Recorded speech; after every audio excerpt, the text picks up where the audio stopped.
Welcome to Tantra Vidya, the first institute of Impecable Wisdom.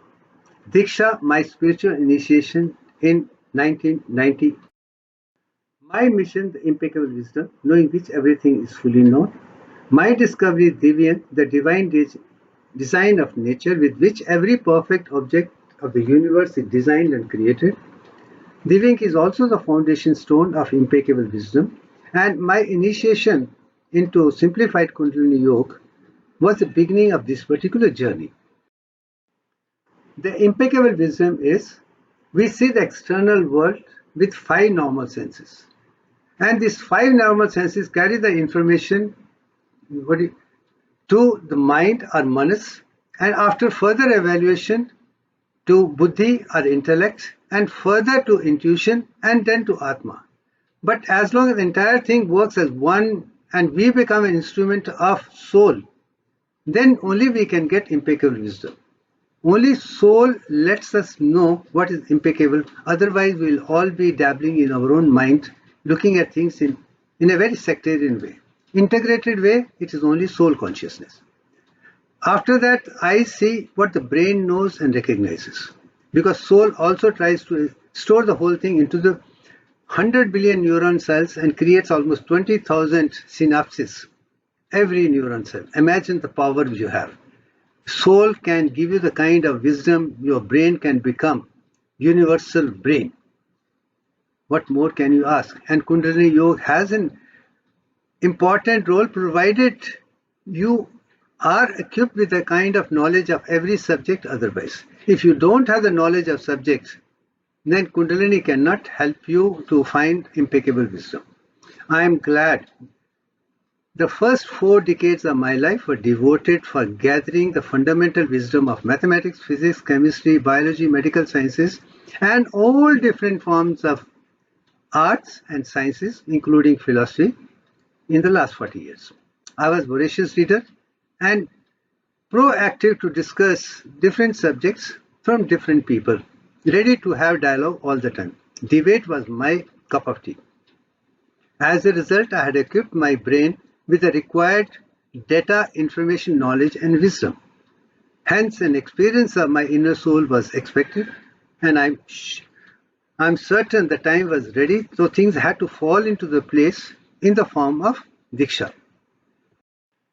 During DIKSHA, an experience of indwelling soul which I got. January 1, 1991, I was initiated into Simplified Kundalini Yoga by Maharishi Vethathiri in Chennai, Tamil Nadu, Bharat. He asked me to sit in Padmasana lotus posture. He placed his right thumb between my eyebrows. He asked me to concentrate between the eyebrows. As you can see in the first picture, both eyes are centered on to space between the two, which is called Trikuti. This is Agnya Chakra.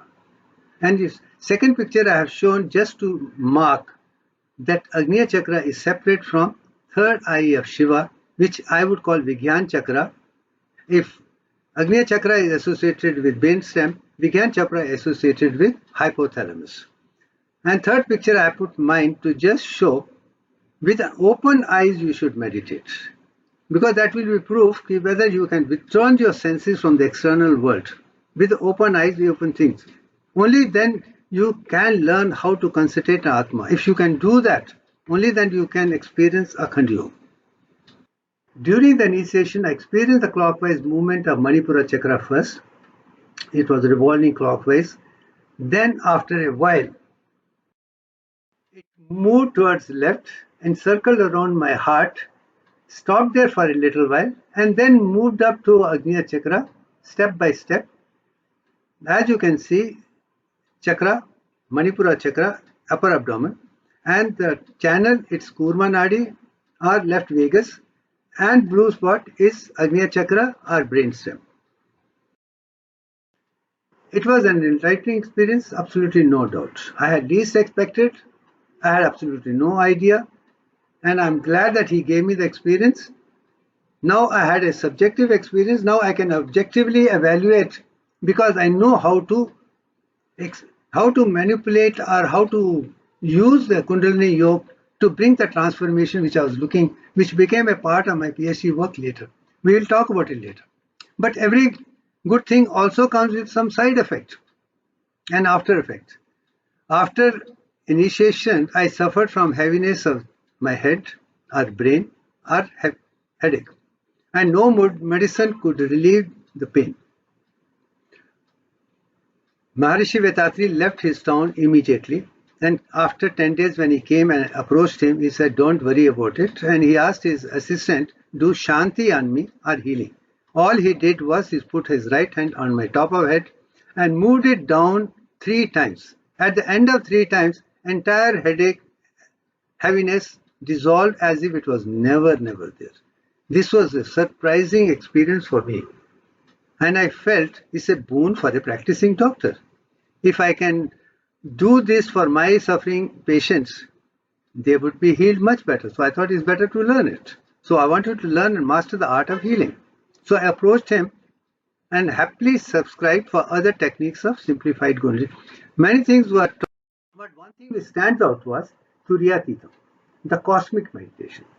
I was asked to focus 12 inches on top of the head and a space around. I am glad I could experience the whirling chakra over there, as if Datura flower is opening up there. It was fantastic.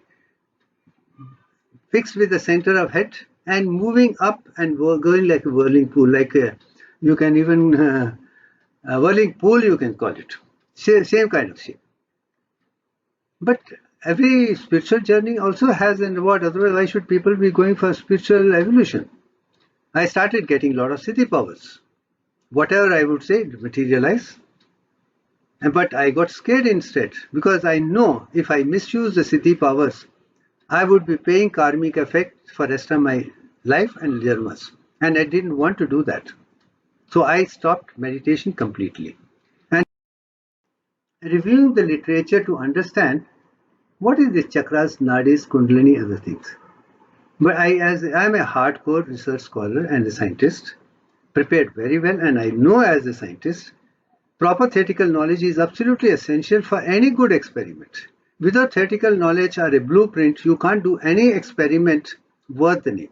A scientist have to have a proper theoretical knowledge. So as a result, review of literature is always a part of every research work. What has been done, understand that, then find lacunae and then to work on this. So this became almost like a research work for me. So first thing I started learning about chakras, nadis, kundalini and tantra.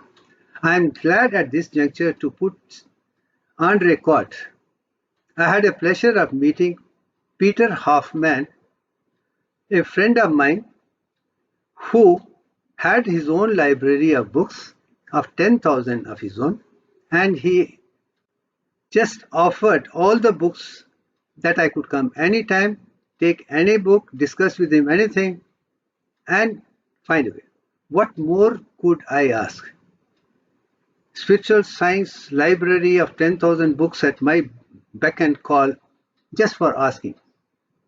I never seeking and just accidentally met him in another friend's place and things were falling into place. That's what I keep telling. If you are flowing with your intention is good to flow with the nature, nature will show you the ways automatically. You don't have to do anything. Nature has already got a plans. You just got to move on your own. And but then more and more books I studied, more and more I got confused. Why? Reason simple. Because whatever these books were talking about were very different from my personal experience. For example, books were saying chakras and nadis have no physical connection. I had experienced them within my physical body.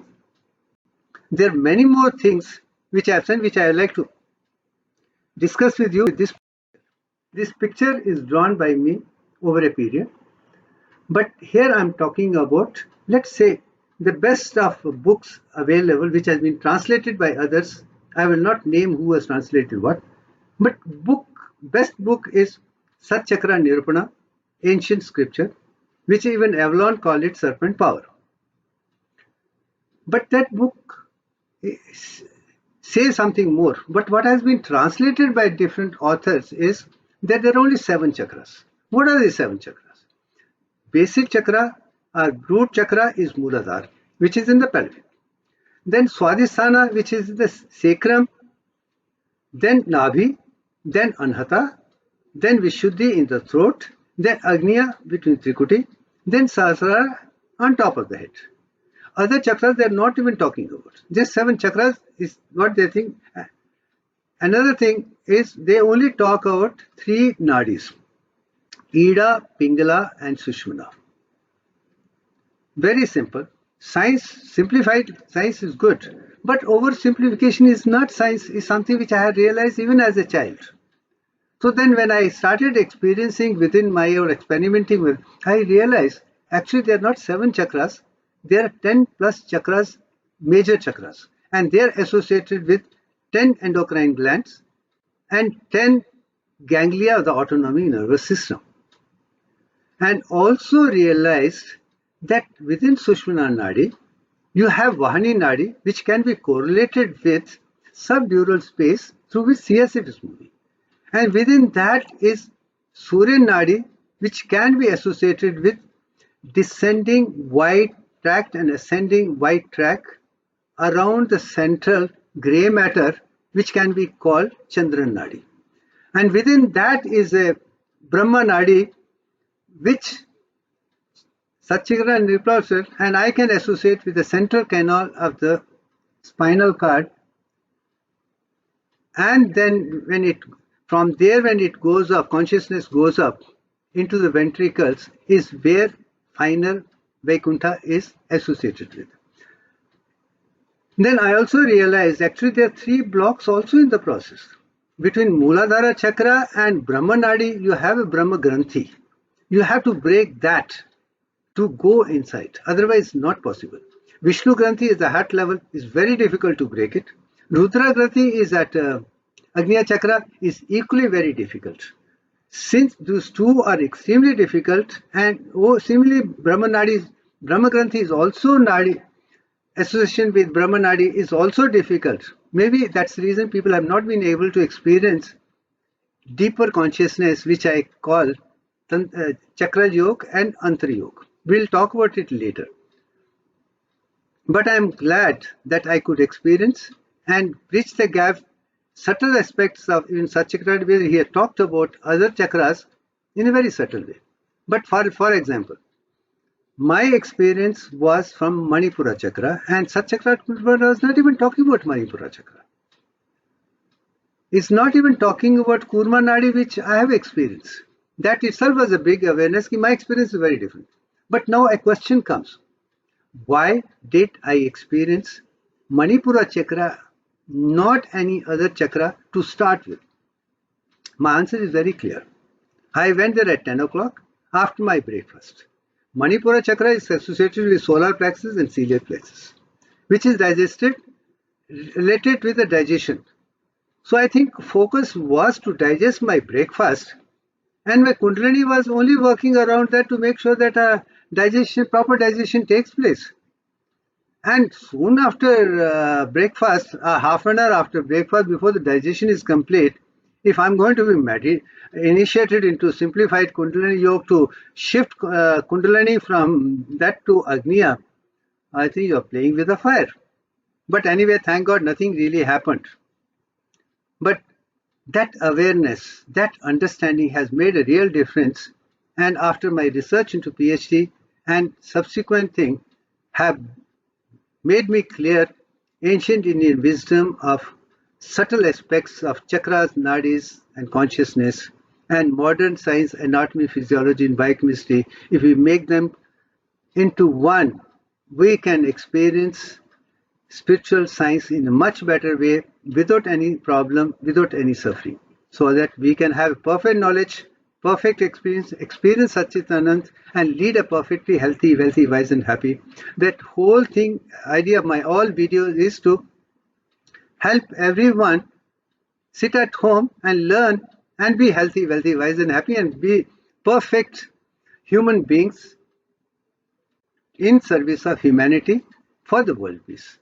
That is the objective of Akhand Vidyashram. Impecable wisdom is meant only for that, and this is step by step taking you on the journey which I have experienced, trying to explain in the light of modern sciences so the people can relate it and experiment with it in a safe and effective way.